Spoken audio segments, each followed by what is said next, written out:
Hey, what's up, fantasy people? This is Tyler, Big Turd Ward, in Banjo, the dog, coming at you live from my garage. And this is the Fantasy Footballin' Show. Today's episode, Week 11, Fantasy Footballin' on a Budget. So, this is our waiver wire show where we tell you who to pick up. And we put a monetary value on it. So, fab, free agency budget, you have $100 to spend.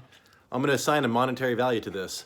So, you can take your priorities as they are, but if I say they're worth more money, that's going to be the higher priority. And I should be able to put those monetary values in the timestamps like I did last week. I like that. So, first off, if you like this channel, please take a second and click that thumbs up.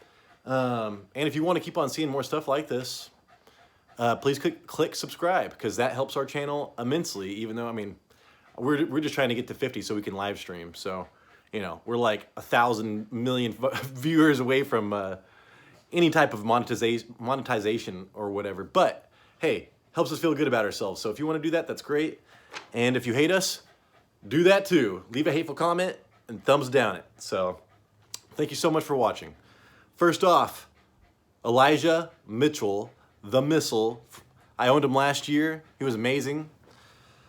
So don't call it a comeback, because he's been here before. He was a starter when this season started, and if he remained healthy, they probably would have never traded for CMC.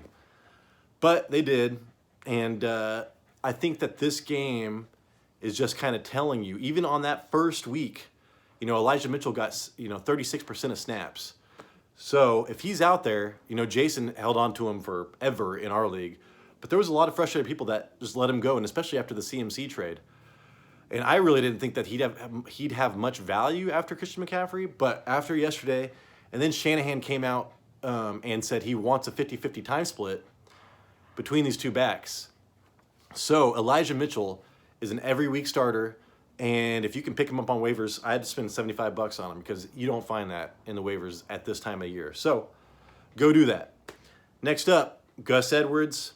Check to see if anybody dropped him. They were on bye last week, and Drake was getting all kinds of good yards and everything when Gus was out. So they get Carolina this week, and Carolina just stopped the Falcons' run game.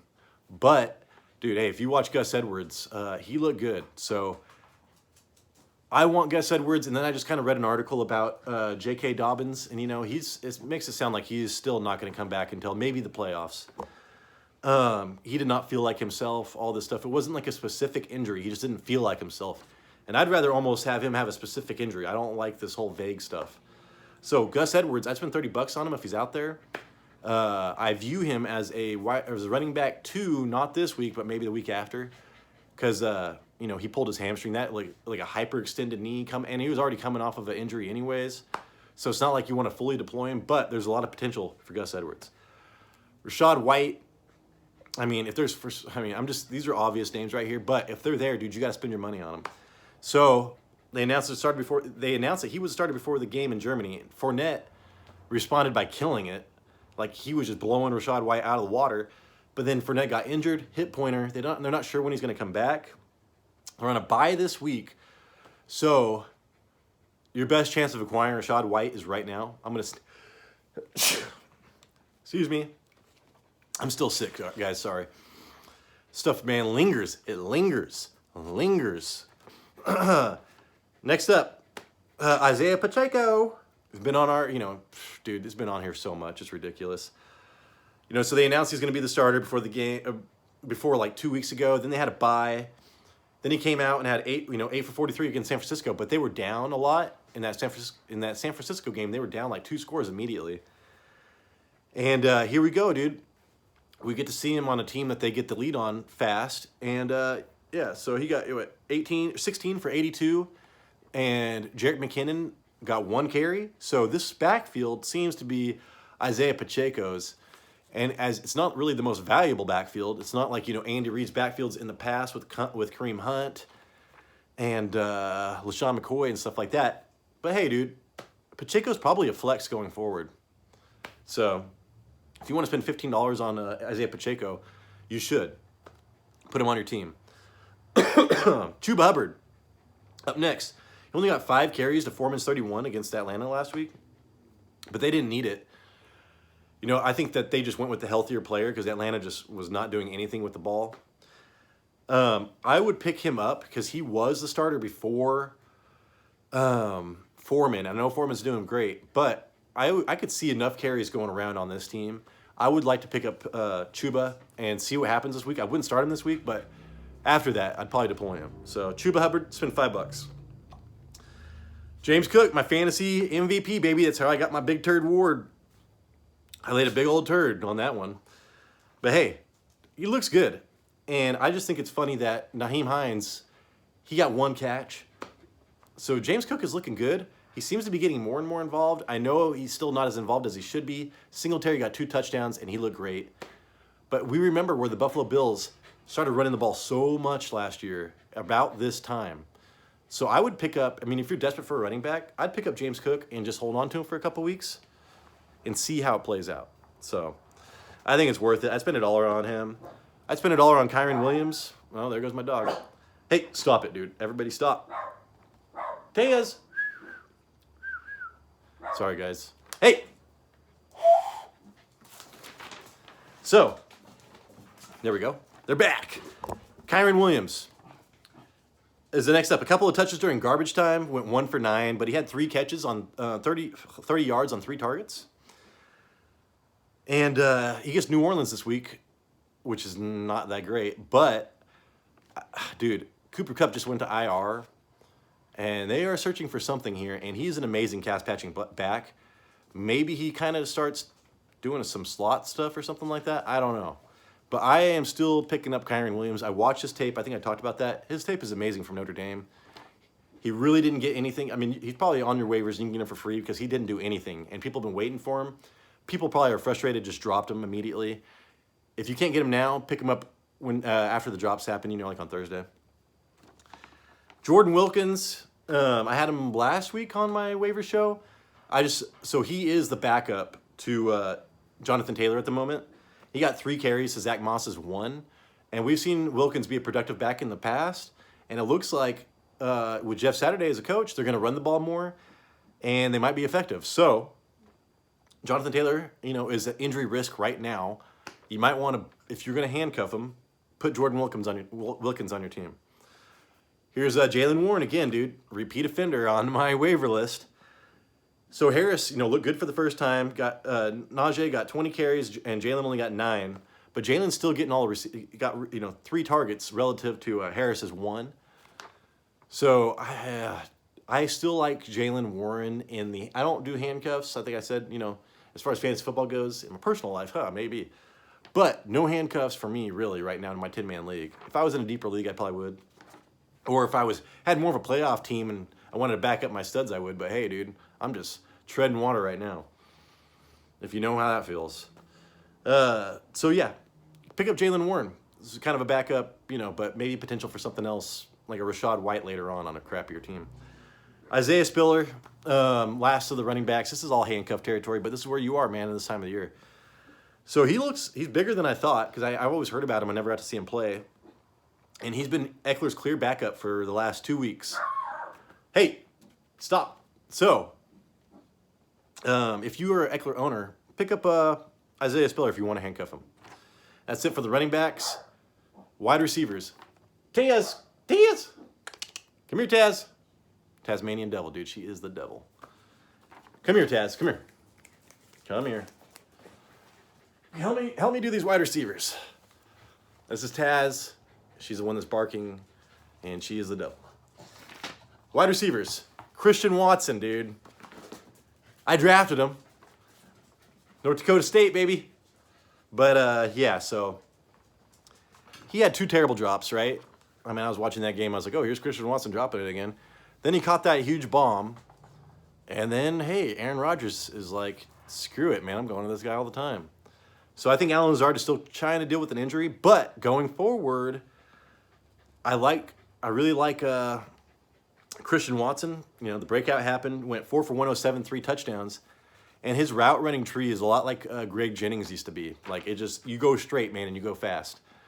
So Greg Jennings had a lot of success running those routes with Aaron Rodgers. I like this a lot. When I see Alan Lazard catch stuff, it's like deep post. He's always running sideways. He's a big dude. So yeah, Christian Watson, I'd spend $40 on because I think that this is going to continue. Not like 3 touchdowns, but you know, if you give me somebody has a 75-yard bomb from Aaron Rodgers on a weekly basis, I will take that, please. It's almost like a Gabriel Davis light. So take that with what you can. Next up, dude, this is if you all you Cooper Kupp owners out there, you better get your hands on some Parris Campbell. So he was like the #1 pickup, dude, when Matt Ryan was starting like a month ago or whatever. So in those games, he had 11 targets and a TD in week 6. He had 12 targets and a TD in week 7. He gets Philadelphia this week, and I would imagine Philadelphia's going to be upset. They're going to score a lot of points. They have to keep up with him. And he led the team in targets with Matt Ryan back this week. So he picked up right where he left off with Matt Ryan. If I was desperate, I mean, I'm gonna put my thing in for him because I'm gonna put my waiver in for him because I almost want him over Josh Palmer right now. But I already have Michael Pittman, so I'm probably not gonna do that. Actually, I don't want that. Don't give me 2 Indianapolis pass catchers, man. Might as well just write off my career. So I'd spend $20 on Parris Campbell. $25 on Kadarius Toney, and you're just doing that for the upside, man. If you can get Kadarius Toney on your team, I still believe in Hardman, and I want to see what happens to Toney when Hardman comes back. But if this continues, it could be like taking over the Hardman role. I spent $25 on Toney. Here's a big one right now, dude. Jason, I mean, he's been on this waiver show forever. I'd spend $5 on Donovan Peoples-Jones. 5 targets a game and over 70 yards for the last 4 games. Desean Watson's coming back. He's week 14 against Houston. They have a tough matchup against Buffalo this week. But I mean, maybe all the focus is gonna be going on Amari Cooper again, so that leaves a lot of opportunities for Peoples-Jones. So he's one of 4 NFL wide receivers with at least 50 receiving yards in each of the last 6 games. There's only 4 wide receivers in the NFL that have that stat right now. So if you're desperate, dude, just like a Cooper Kupp owner, man, like if you need some points, put in Donovan Peoples-Jones in there. It's pretty good right now, and it's going to get better. Another one, $5 on Darius Slay. He has at least 10 fantasy points in 4 of the last 5 games. 2 touchdowns in the last 3. He does not get volume, but he is big play Slay. We've seen this happen for years. He catches touchdowns. So if you want to roll the dice on a touchdown player, I'd put Darius Slay in there in your flex. Or low-end wide receiver, too. Hardman scored 3 weeks in a row before getting injured. Toney stepped up. But I'd still want Hardman on my team. I spent $5 on Hardman. OBJ, I spent $1 on him because I'm lower on OBJ than everybody else because he said that he's going to make his decision by the end of the month. I think he might be coming back like week 13, week 14, and that's just like, dude, that's not going to help me. And then, like, I think I was talking to you guys. Are you going to start him right when he comes back? No. So you're just, dude, it's like, it's eating into your playoff time. So if you want to risk it, pick up OBJ, but I'm not as high on him as everybody else. Treylon Burks, a buck, came back last week, had Patrick Surtain on him. Tannehill played well, and that Anik Westbrook, he did great. I mean, there was a flea flicker that got him a touchdown, but he also got another touchdown. So I really like Treylon Burks because Patrick Surtain is shutting down everybody. He's like him and Sauce Gardner are the dudes right now. And so I'd pick him up while you can for nothing and see how he does against somebody that's not like a lockdown corner. And then I want to throw these guys in here. Nico Collins, he led the Houston in targets versus the Giants last week with 10. Oh, yeah, Treylon gets Green Bay this week. So I think that's good because Green Bay is actually starting to score some points now. But, yeah, so Nico Collins led Houston in targets versus the Giants last week with 10 and a touchdown.